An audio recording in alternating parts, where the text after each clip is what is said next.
Olá! Você sabia que o ozônio, a substância que nos protege dos raios ultravioleta, possui concentração máxima tolerável de apenas 0,000016 gramas por litro? Ou então que a toxina botulínica, a mesma substância usada em tratamentos estéticos, é tão perigosa que bastaria uma dose de 0,00006 miligramas para matar um adulto de 70 quilos? Mais curiosa que a toxicidade dessas substâncias é a forma com que eu expressei as suas quantidades letais, não? Pensando nisso, os químicos criaram formas de se expressar concentrações tão baixas de um modo mais eficiente que as formas tradicionais gramas por litro, mols por litro ou mesmo porcentagem. E é sobre isso a nossa aula de hoje.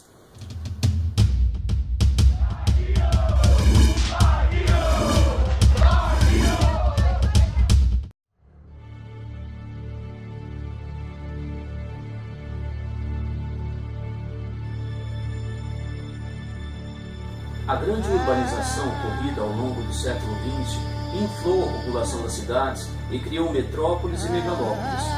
Só para se ter uma ideia, a cidade de São Paulo, que no início do século XX contava com uma população em torno de 60 mil habitantes, rapidamente se tornou uma megalópole que hoje soma mais de 20 milhões de habitantes.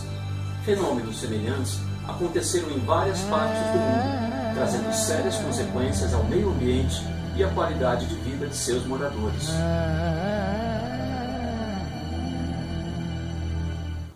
A poluição atmosférica é uma das consequências dessa urbanização desenfreada. Os índices de qualidade do ar são tomados a partir das concentrações de substâncias bastante tóxicas a baixas concentrações, expressas em partes por milhão, ou ppm, ou até mesmo partes por bilhão, ou ppb. Deem uma olhada nos dados dessa tabela. Os valores referem-se às concentrações médias máximas verificadas em uma hora, sendo que tal limite não pode ser ultrapassado mais de uma vez ao ano. O monóxido de carbono, por exemplo, tem concentração máxima de 35 partes por milhão, ou seja, em 1 milhão de litros, por exemplo, o máximo que poderia ser verificado dessa substância seria a quantidade de apenas 35 litros. Ele é produzido nas combustões incompletas de combustíveis fósseis, como a gasolina e o carvão, daí ter aumentado muito nas grandes cidades. Vejam que as outras substâncias da tabela, ozônio e dióxido de nitrogênio, têm concentrações máximas menores ainda, de respectivamente 83 e 103 partes por bilhão. Essa forma de se expressar concentração é semelhante à porcentagem, porém, ao invés de se expressar uma quantidade em 100 litros ou gramas, por exemplo, expressa-se por milhão ou bilhão ou até mesmo por trilhão, como ainda veremos nessa aula. Para deixar essas relações mais claras, vamos analisar e resolver um exercíciozinho. Atenção! A concentração máxima de monóxido de carbono, CO, tolerada em um ambiente é de 35 ppm. Calcule a massa necessária de monóxido de carbono em gramas para que se atinja tal concentração em 1/4 de 150 metros cúbicos de volume. Vamos aos cálculos. Se há 35 metros cúbicos de CO em 1 milhão de metros cúbicos de ar, quantos metros cúbicos há em 150 metros cúbicos? Fazendo a continha, chegamos em 0,00525 metros cúbicos de CO. Multiplicando por 1000, chegamos então a 5,25 litros de monóxido de carbono. Agora precisamos passar essa quantidade para a massa. Para isso, vamos primeiro converter tal quantidade em mols, considerando 25 litros o volume molar às condições ambiente. Se 1 mol equivale a 25 litros, quantos mols equivale a 5,25 litros? Chegamos então ao valor de 0,21 mol de CO. Agora só falta relacionar com a massa molar, que é igual a 28 gramas por mol. Se 28 gramas equivalem a 1 mol, quantos gramas equivalem a 0,21 mol? Chegamos finalmente ao valor de apenas 5,9 gramas. Infelizmente, no inverno, muitas famílias carentes colocam um pouco de carvão em brasa em uma latinha dentro do quarto para se aquecerem. O problema é que o carvão, além de produzir gás carbônico, produz monóxido de carbono. Como a concentração letal é muito baixa, muitas famílias acabam por morrer intoxicadas pelo monóxido de carbono. Esse é um problema muito sério e que ocorre, infelizmente, em muitas partes do mundo. Mas não apenas gases podem ser muito tóxicos. A tabela mostra dados referentes às doses letais de algumas substâncias totalmente naturais, produzidas por seres vivos. Entende-se como dose letal a quantidade necessária para se matar 50% de uma população em teste, daí DL50.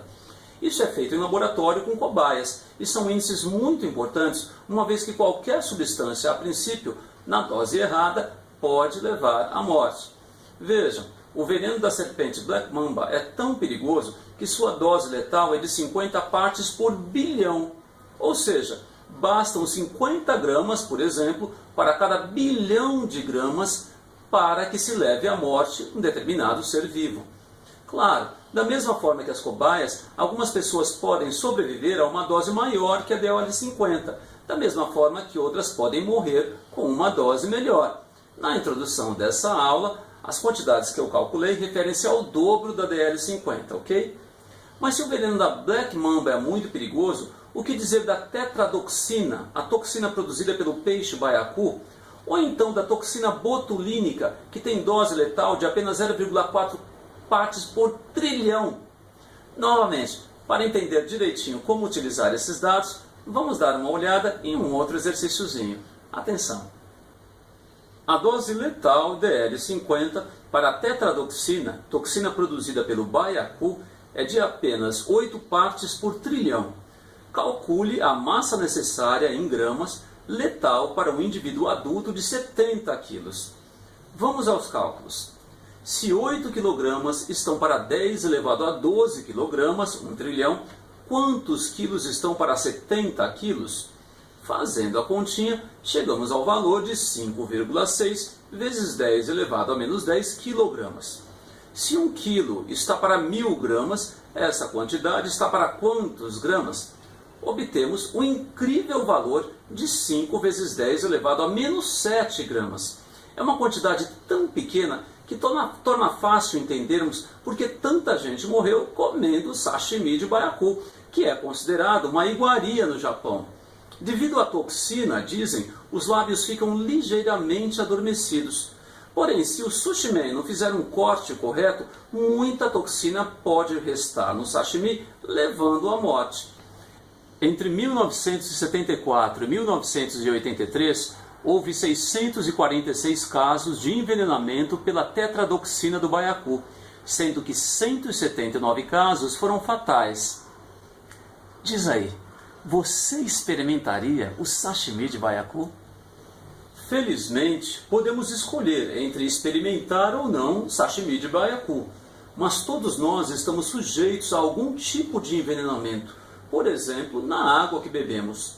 Olhem só as concentrações máximas permitidas de alguns poluentes infelizmente encontrados nas águas.